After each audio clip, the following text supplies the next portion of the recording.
नमस्ते। ओवरव्यू में आपका स्वागत है। सबसे पहले तो 2022 की आप सब लोगों को बहुत बहुत शुभकामनाएं। नया आने वाला वर्ष सबके लिए सुखमय हो और जो भी आपने मन में सोच रखा है वो जरूर पूरा हो। आ, हमेशा की तरह आज मैं पहले 3 सवाल, आज मैं किन 3 विषयों पे बात करूंगा। पहला, क्या डबल इंजन की सरकार लेगी वैष्णो देवी हादसे की जिम्मेदारी? दूसरा, क्या केजरीवाल जी ने दिल्ली के कोरोना को पंजाब न पहुंचने का आदेश दिया है? और तीसरा, क्या हम तिब्बत मसले पर चीन से डर गए हैं? ये तीनों बहुत अहम सवाल हैं, लेकिन आपसे फिर आग्रह कि मेरे इस चैनल के मेंबरशिप लीजिए, सब्सक्राइब कीजिए। मेंबरशिप के 3 अलग-अलग ऑप्शंस हैं। उसमें थोड़ा हर महीने का कमिटमेंट आपसे है, 200 रुपए से लेके कुछ और रुपए तक पर मंथ। और अगर आपको लगता है कि नहीं, हर महीने का कमिटमेंट नहीं करेंगे, तो वन टाइम हमें आर्थिक सहायता देने का भी एक ऑप्शन है जो नीचे डिस्क्रिप्शन में दिया हुआ है। अब मैं सबसे पहले, आज का जो पहला मेरा सवाल है कि क्या डबल इंजन सरकार लेगी वैष्णो देवी दुर्घटना की जिम्मेदारी? पहली ही तारीख, मतलब सुबह के 31 और पहली की रात की बात है, सुबह के 2-2:30 बजे एक बहुत ही दर्दनाक घटना हुई वैष्णो देवी में। एक स्टैम्पीड हुआ, मतलब भगदड़ हुई, 12 लोग मरे, 20 लोग घायल हुए। उस 12 में एक बच्चा और 2 महिलाएं थीं। और ये मेन भवन बोलते हैं, मेन भवन के पास जहां असली वो है, वहां पे ये घटना हुई है, गेट नंबर 3 के पास। मैं वैष्णो देवी बहुत बार गया हूं। मैं वैष्णो देवी तब भी गया हूं जब वहां पे ये ट्रस्ट बन के उसका इतना चकचक नहीं था। सीढ़ी ऐसी रास्ता था, कच्चा रास्ता था। ये शायद सन 75-76 की बात है, या 75-76-77 उस समय गया हूं। उसके बाद अब जब वैष्णो देवी बन गया और बढ़िया रास्ता हो गया, तब गया हूं। और इधर तो सुना है, मैं इधर तो नहीं गया हूं 2-4 साल में, क्या हेलीकॉप्टर क्या क्या उड़ने लगा है वहां, ये सब है। वैष्णो देवी के बारे में एक चीज हरदम समझ लीजिए कि आज से नहीं, बहुत दिनों से वो एक ट्रस्ट उसको रेगुलेट करता है। एक श्राइन बोर्ड ट्रस्ट या क्या है, वो सरकारी है और वो उसको पूरा रेगुलेट करता है, वहां की एंट्री और उसको कि कितने लोग एक साथ आएंगे, कितने लोग देखेंगे, दर्शन करेंगे, इत्यादि इत्यादि। और वहां पे एक प्रॉपर रजिस्ट्रेशन होता है। आज से नहीं हो रहा है, 20-25 साल से हो रहा है। एक पर्ची कटती है, वो पर्ची अहम होती है। पहले चूंकि मेरे भाई और बहनोई फौज में थे, तो उनके चक्कर में मुझे वो फौज वाली पर्ची भी मिल जाती थी। तो वो कुछ फौज की अलग से पर्ची होती है कि भाई उनको जो डेली दर्शन में उनके भी रहते हैं, इत्यादि इत्यादि। और कभी कभी 2-2, 3-3 दिन की वेटिंग भी वहां चलती थी कि अगर ज्यादा लोग हो गए हैं तो वो उसको रेगुलेट करते थे कि एक साथ ज्यादा भीड़ ना पहुंचे। इस समय जैसा अखबारों की रिपोर्ट से और इसके हवाले से पता लग रहा है कि 25,000 लोगों को एक साथ वो पर्ची दे रहे हैं, और उसमें से करीब 20% पर्ची को वो ऑनलाइन देते हैं, और बाकी वो, मतलब 25,000 का 20% हो गया, 5,000 ऑनलाइन करते हैं, 20,000 को वो वहीं से पर्ची काटते हैं। और इस पर्ची के जब आप चलिए तो बहुत से चेक पॉइंट्स होते हैं। कटरा में वो पर्ची चेक होती है, फिर बाणगंगा, अगर आपको याद हो तो बाणगंगा में होती है, हिमकोटी में होती है, और फाइनली जब भवन, आप जिसको भवन मतलब जो अंतिम जहां मेन माता जी का दर्शन होता है, उससे पहले भी वहां ये पर्ची चेक होती है, अगर आपको याद हो। पर्ची चेक होगी, आपका पिट्ठू जो आपका पीछे सामान है उसको वो चेक होगा, सामान चेक होगा, इत्यादि इत्यादि। और कई बार जब ज्यादा यात्री हो जाते हैं तो नीचे के गेट बंद किए जाते हैं। मतलब मेरा अपना व्यक्तिगत अनुभव भी है, वहां पहले भी मैं एक आध बार ऐसा हुआ है कि कुछ देर आपको वेट करना पड़ा है। ये तय है कि 31 दिसंबर ही साल का आखिरी दिन होगा, उसमें कोई नई बात नहीं थी। ये भी तय है कि 1 जनवरी साल का पहला दिन होगा, उसमें कोई नई बात नहीं थी। ये भी तय है कि 30, 31 और पहली को आजकल खूब भीड़ होने लगी है। आप जू चले जाइए, आप किसी सार्वजनिक पार्क में चले जाइए, मेला लगा रहता है 31 पहली तारीख को और 31 तारीख को। एक प्रथा है जो पिछले 15-20-25 साल से हो रही है, और इसमें कोई अप्रत्याशित नहीं है। It is not something which, जैसे इस बार हो गया भाई, हम तैयार नहीं थे। तो इसका जब हादसा हुआ तो उस समय ऐसा कहा जा रहा है कि करीब 50,000 लोग भवन में थे। तो 50,000 लोग वहां कैसे पहुंचे, ये भी एक जानने वाली बात है, क्योंकि वहां 50,000, अगर प्रशासन नहीं चाहेगा तो वहां 50,000 नहीं पहुंच सकते हैं। तो इसका मतलब कोई ना कोई प्रशासन में इसको चाह रहा था। एक जो आजकल प्रथा हो गई है ना कि एक एक पर्ची तो वहां से मिलती है, एक पर्ची और देने की प्रथा हो गई है, एक हाथ गर्म करने की प्रथा हो गई है। तो वो इतनी ज्यादा प्रभावी हो गई है भाई, 25,000 में 100-200 लोग मतलब किसी के प्रभाव से अंदर पहुंच जाएं, 100-200 लोग जो आजकल भगवान के यहां भी लोग, उसमें कोई उन लोग को दिक्कत नहीं होती है, पैसा देके दर्शन करने लगे। लेकिन 50,000 लोग कैसे हो सकते हैं? और और ये मैं इसलिए कह रहा हूं कि ये डबल इंजन की सरकार है, जो अपने को बार बार कहती है डबल इंजन डबल इंजन। ये डबल इंजन नहीं है, मैं तो ये कहूंगा कि ये एक इंजन जो डबल इंजन नहीं 5 इंजन के बराबर है। वो इसलिए कि केंद्र सरकार है, वहां पे आपने उसको यूनियन टेरिटरी कर दिया, वो अब स्टेट भी नहीं है। लेफ्टिनेंट गवर्नर साहब जो अपॉइंटेड हैं वो सीधे सीधे आप केंद्र सरकार द्वारा अपॉइंटेड है, वहां पे कोई अपना ना चुना हुआ कोई प्रतिनिधि नहीं है। तो आप उसको डायरेक्टली चला रहे हैं, और ये नहीं है कि कल आपने चलाया आज आपको पता नहीं था, पिछले 3-2.5 साल से चला रहे हैं आप, 2019 अगस्त से आप, बल्कि उसके पहले से जब से विधानसभा भंग हुई तब से आप चला रहे हैं। ये मैं सारी बातें इसलिए कह रहा हूं कि इसमें सरकार के पास, केंद्र सरकार के पास कोई जैसे रास्ता नहीं है कि मैं इस वजह से हो गया, या पाकिस्तान ने इसमें कर दिया, या अखिलेश यादव ने इसमें कर दिया। अरे भाई, इसमें तो केवल और केवल आपकी जिम्मेदारी है जो आपको लेना चाहिए। अच्छा, अब इसमें ये इंपॉर्टेंट इसलिए है कि क्या आप में कॉम्पिटेंस नहीं है, ये जानना समझना है कि आप ये समझ नहीं पा रहे हैं। जो लोग डिसीजन मेकर हैं, जो लोग इसका निर्णय ले रहे हैं, क्या वो समझ ही नहीं पा रहे हैं कि वहां क्या हो रहा है? क्योंकि ये मैनेजमेंट आप समझते ही नहीं। लेफ्टिनेंट गवर्नर साहब हैं जो सुबह से शाम तक रहते हैं कि मैं इतना कर दूंगा, कश्मीर ने इतनी तरक्की कर ली, कश्मीर में इतना अच्छा हो गया, इतना अच्छा हो गया, और वहीं पे वैष्णो देवी जो एक बिल्कुल स्मूथली चलता था उसको नहीं मैनेज कर पा रहे हैं।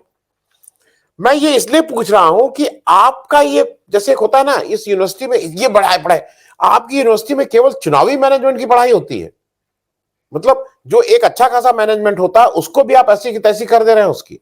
तो आपके पास जो भी प्रबंधन का जो आपके पास वो है, एक्सपर्टाइज है, वो क्या केवल चुनाव को लेके है? तो मैं ये बात इसलिए कह रहा हूं कि इसकी कोई जिम्मेदारी लेगा। कहने को आपने भाई ठीक है 10 लाख रुपए आपने, जो लोकल गवर्नमेंट है, मतलब जो जम्मू कश्मीर की वो है, उसने 10 लाख रुपए मृत परिवार को और 2 लाख रुपए घायल को, प्रधानमंत्री जी ने भी अपने पीएम रिलीफ फंड से 2 लाख रुपए मृत को और शायद 25,000 रुपए या 50,000 रुपए घायल को अनाउंस कर दिया है। आपने एक कमेटी बना दी है कि एक 3 मेंबर कमेटी है, principal secretary home, ADGP Jammu और डिवीजन कमिश्नर जम्मू है। ये कमेटी आपको भी पता है कि कमेटी आप क्या बना के उसका हश्र क्या होता है। मुझे ये कहना है कि ये टोटल जिम्मेदारी सरकार की, उसमें भी केंद्र सरकार की है, क्योंकि आज वो डायरेक्टली हैंडल कर रही है। और आप जिम्मेदारी ना लें, आप जब टेनी मिश्रा को अपने अभी तक रखे हुए हैं तो आप जिम्मेदारी ना लें, लेकिन ये तय है कि जिम्मेदारी आपकी है, आप उसको माने और चाहे ना माने। अब मैं दूसरी बात पे आ जा रहा हूं, केजरीवाल साहब की बात पे। क्या केजरीवाल जी ने दिल्ली के कोरोना को पंजाब ना पहुंचने का आदेश दे दिया है? ये मैं इस रेफरेंस से कह रहा हूं कि एक को जो ग्रेडेड रिस्पांस एक्शन है, उसमें केजरीवाल साहब ने अभी 2-3 दिन पहले येलो अलर्ट कर दिया है। तो वो ग्रेडेड रिस्पांस एक्शन प्लान होता है, उसके अनुसार उन्होंने येलो अलर्ट किया है। नाइट कर्फ्यू शुरू हो गया है। ये नाइट कर्फ्यू का तो भाई वरुण गांधी जी भी पूछ रहे हैं, पूरी देश को नहीं समझ में आता। वहां 10 से 5 का कर्फ्यू है, 10 बजे रात से सुबह 5 बजे तक। उत्तर प्रदेश में 11 बजे रात से सुबह 5 बजे तक है। तो उत्तर प्रदेश का वायरस थोड़ा ज्यादा डिसिप्लिन है, वो 10 से 11 भी नहीं काम करता, मतलब 10 से 11 घर में रहता है, 11 बजे रात में निकलता है। दिल्ली का थोड़ा हाथ से निकला हुआ है, वो 10 ही बजे से बाहर निकल जाता है, काम नहीं, मतलब लोगों के ऊपर अटैक करने लगता है। क्योंकि 10 से 5 रात में कर्फ्यू लगाने का औचित्य नहीं किसी को समझ में आता है। अब वहां पे दिल्ली डिजास्टर मैनेजमेंट अथॉरिटी जो है, डीडीएम है, उसने अपने नॉर्म्स जारी कर दिए हैं। केजरीवाल जी ने बताया कि रेस्टोरेंट जो वहां के हैं वो खुलेंगे, वो 50% रहेगा, सुबह 8 से शाम 10 बजे तक। लेकिन एक बहुत गैर इंसाफी वाला काम हुआ है, जो शराब खाने हैं वो दिन में 12 से रात 10 बजे तक खुलेंगे, रेस्टोरेंट को सुबह 8 बजे से खोल रहे हैं। तो खाना पीना, तो पीना भी उतना ही जरूरी है, तो उसको आपने 12 बजे से खोला है। खैर, स्कूल कॉलेजेस आपने बंद कर दिए हैं, सिनेमा जिम बंद कर दिया है। ऑड और इवन जो बहुत आपको केजरीवाल जी पसंद है, ऑड और इवन का आपने शुरू कर दिया कि शॉप्स ऑड और इवन के हिसाब से खुलेंगे। होटल खुलेंगे, अंदर बैंक्वेट और कॉन्फ्रेंस हॉल नहीं चलेगा, ये सब आपने ऑलरेडी एक्शन लिए हैं। लेकिन आप इसी समय पंजाब चले जा रहे हैं रैली करने, आप पंजाब में बिल्कुल ठीक से वो कर रहे हैं, तो क्या पंजाब में कोरोना नहीं है? पंजाब में आप दिन में जाके रैली कर रहे हैं। मैं बात ये कह रहा हूं कि ये सारे लोगों का एक ही, कोई भी सियासी पार्टी हो, वो चाहे कांग्रेस हो, चाहे बीजेपी हो, चाहे आम आदमी पार्टी हो, इलेक्शन आ जाता है तो वो कोरोना इनके बस में हो जाता है। अच्छा, अभी आप जब गए हैं तो आपने पंजाब में जाके, उम्मीद हम लोगों को ये थी कि जैसे आपने उत्तर प्रदेश में आए तो आप यहां बताने लगे कि हम जीतेंगे तो सबको तीर्थ यात्रा कराएंगे और इत्यादि इत्यादि। वहां पे भी आपने बीजेपी की बी टीम बनने की, बीजेपी की बी टीम और कांग्रेस की बी टीम का कुछ मिक्स करके आपने एक नया फ्लेवर देने की कोशिश की है पंजाब में। आप वहां गए तो आपने सबसे पहले आप श्री राम तीर्थ मंदिर गए। अब वो मंदिर इसलिए फेमस है कि वो भगवान वाल्मीकि का आश्रम वहां कहा जाता है कि वहां था। और उसके बाद जब आप बाहर निकले और आपने फिर वहां प्रेस कॉन्फ्रेंस की, तो आपको केवल दो लोग याद आए, आपको भगवान वाल्मीकि याद आए और आपको डॉक्टर अंबेडकर याद आए। तो आपको ये कहीं खतरा लग रहा है कि जो कांग्रेस है उसने दलित कार्ड, जो कि चीफ मिनिस्टर दलित बना दिया है, तो इसलिए शायद मैं भी यही बात करूं। आपने वहां चार पांच बातें कही, आपने चार बातें कही। आपने कहा कि वहां श्राइन बोर्ड जो है उसको मैं हटा दूंगा और उसकी जगह समाज के लोग इसको देखेंगे। समाज से उनका इशारा यही दलित वर्ग से था। उन्होंने दूसरी आपने बात कही कि भाई शिक्षा हम देंगे और सबको ही शिक्षा देंगे और खास करके इस वर्ग के लोगों को शिक्षा देंगे। उन्होंने फिर कहा कि सफाई कर्मचारी जो हैं उनकी हम पक्की नौकरी करेंगे, जो अभी तक संविदा पे रखे जाते हैं। और तीसरा उन्होंने कहा कि सीवर सफाई कर्मचारियों को यंत्र दिया जाएगा जिससे उनको स्वयं सीवर में उतर के जो सफाई करते हैं, ये अच्छा काम है और इसका तो सारी पार्टीज को इसको यूनानिमसली कहना चाहिए कि हिंदुस्तान में ये शर्म की बात है देश के लिए कि आज भी हम लोगों के यहाँ लोग नंगे होके और उस सीवर में उतर के हमारे मल और हमारे पाखाने को साफ करते हैं। ये देश के लिए शर्म की बात है। कोई पार्टी आए, ये पार्टी में ये कोई चुनावी आश्वासन नहीं होना चाहिए। इंसानियत के तौर पे, मानवता के नाते ये सारी पार्टीज का वन पॉइंट प्रोग्राम होना चाहिए, बल्कि पहला प्रोग्राम होना चाहिए कि पहला जो काम हम करेंगे वो हम वो यंत्र लाएंगे, उस तरह की चीजें लाएंगे और उसको सफाई करेंगे। मतलब मेरे ख्याल में प्रधानमंत्री जी का अगर एक दो कार भी कम आ जाएंगे तो उसमें सारी दिल्ली की सफाई, उतने यंत्र आ जाएंगे। खैर, तो आपको याद वही बात आई। आपने अपनी सारी बातें उस दलित और उसी के किनारे रखी। तो एक तरफ मंदिर से शुरू किए, दूसरी तरफ दलित तक आपका हुआ। मुझे ये लग रहा है कि भाई आपसे उम्मीद ये थी केजरीवाल साहब कि आपका जो यूएसपी था ना, आप कहते थे हम भ्रष्टाचार के खिलाफ लड़ रहे हैं। आप अब भ्रष्टाचार पे आपने बोलना बंद कर दिया है। अब आप मंदिर, सफाई, दलित ये सब बोलने लगे। भ्रष्टाचार आपके एजेंडा से लगता है गायब हो गया है। खैर, अब मैं तीसरी बात पे आ जाऊं। जो तीसरी बात मेरे हिसाब से बहुत से लोगों को लगेगा कि इससे क्या फर्क पड़ता है। क्या हम तिब्बत मसले पर चीन से डर गए हैं? ये मैं स्पेसिफिकली इसलिए बोल रहा हूं क्योंकि तिब्बत को मैं शायद पिछले 35-40 साल से बहुत क्लोजली फॉलो कर रहा हूं और उसका एक कारण यह है कि जॉर्ज फर्नांडिस तिब्बत के मसले पे बिल्कुल ठीक से तिब्बत के साथ खड़े हुए थे और उनके यहां से जो भी निकला, जो भी लोग उस विचारधारा के निकले, उनका तिब्बत के प्रति एक बहुत संवेदना है। अभी मैं बाकी बातें तो नहीं, कभी आगे करूंगा। मैंने आज भी कुछ लोगों से बात की है जो तिब्बत के मसले पे देश में एक्टिव रहते हैं, इंडियन पॉलिटिशियंस, और शायद हो सका तो अगले 2-4-5-10 दिन में एक इस पे लंबी वार्ता भी हम लोग करेंगे। लेकिन अभी जो मुद्दा है जिस वजह से ये कहना पड़ रहा है, 22 दिसंबर को दिल्ली में एक टिबेटन गवर्नमेंट इन एक्साइल जो है उसने एक डिनर रखा इंडियन एमपीज के लिए। वो एक रेगुलर चीज होती है, वो एक होटल में वो डिनर रखा गया। हिंदुस्तान के 6 एमपीज, जिसमें एक मंत्री जी भी हैं, 3 बीजेपी के राजीव चंद्रशेखर साहब जो मिनिस्टर ऑफ स्टेट हैं वो गए, मानिका गांधी जी गई, केसी राममूर्ति जी गए, जयराम रमेश साहब और मनीष तिवारी जी कांग्रेस से गए और सुजीत कुमार साहब बीजू जनता दल से गए। वहां जो इनके मेन होस्ट थे वो speaker of Tibetan parliament Khenpo Sonam Tenphel ji थे। और मैं इसलिए भी बता दूं कि जो पुराने प्रेसिडेंट थे उनका मैं इंटरव्यू भी कर चुका हूं। मैं तिब्बत पे बैठ काफी कार्यक्रम करता रहता हूं। जब ये सब डिनर हो गया, इन लोग आ गए अपना अपना, उसके बाद आपको सुन के ताज्जुब होगा, और इंडियन एक्सप्रेस ने इस पे एक लंबी स्टोरी भी की है, इंडियन एक्सप्रेस ने एक अच्छी लंबी स्टोरी की है। जो पॉलिटिकल काउंसलर है ना चीन के इंडिया में, मतलब चाइनीज एम्बेसी में जो दिल्ली में बैठते हैं उनके पॉलिटिकल काउंसलर, उन्होंने एक चिट्ठी लिखी और चिट्ठी इन सारे सांसदों को लिखी। और अगर आप पढ़ेंगे तो उस चिट्ठी का मोर और लेस मजमून है कि हाउ डेयर यू, वो टोन और मैनर वो है, रिक्वेस्ट नहीं है। और इसका बैकग्राउंड यह है जो बहुत से लोगों को मैं फिर कर दूं, उस स्टोरी में भी है कि 22 फरवरी 2018 को हिंदुस्तान के उस समय के फॉरेन सेक्रेटरी विक्रम गोखले साहब ने कैबिनेट सेक्रेटरी को एक पत्र लिखा था जिसके द्वारा एक एडवाइजरी उन्होंने इशू की थी। और उस एडवाइजरी में था कि सीनियर लीडर्स और गवर्नमेंट फंक्शनरीज जो सेंटर में हो या स्टेट में हो should stay away from any event organised by this Tibetan government in exile. मैं इसके बारे में आगे बढ़ूं उससे पहले एक और चीज बता दूं। इंडियन एक्सप्रेस के लोगों ने राजीव चंद्रशेखर साहब से बात की, जो मंत्री हैं, वो तो उसको झाड़ने पोछने में लग गए। उनको मैं तो ऐसे ही चला गया था और मैं असल में शांता कुमार, एक्चुअली क्या है, शांता कुमार साहब एक इंडो टिबेटन कुछ फाउंडेशन या कुछ फोरम चलाते हैं। इनका कहना था मैं उनके फोरम में कभी पहले भी गया था तो उन्होंने बुला लिया। ये अपनी सफाई देने लगे। दूसरा जयराम रमेश, दूसरा सुजीत कुमार साहब से बात की इंडियन एक्सप्रेस वाले ने, तो सुजीत कुमार साहब बोले कि नहीं मैंने वो कर दिया, लेकिन ये कोई पॉलिटिकल चीज नहीं थी, हम तो इसमें सोशल और कल्चरल बात कर रहे थे, तो इसलिए उनकी भी हिम्मत नहीं हुई कि दूध का दूध पानी का पानी बोले। जयराम रमेश ने जरूर कहा कि मैं रात के किसी भी फंक्शन में नहीं जाता हूं, खास करके डिनर में, लेकिन दिस वाज एन एक्सेप्शन। मैं गया और मैं सिर्फ इसलिए गया क्योंकि तिब्बतन का जो संघर्ष चल रहा है, जो वो चल रहा है, उसको हम लोग समझते हैं और एक तरह से हमारी उसकी मौन स्वीकृति भी है।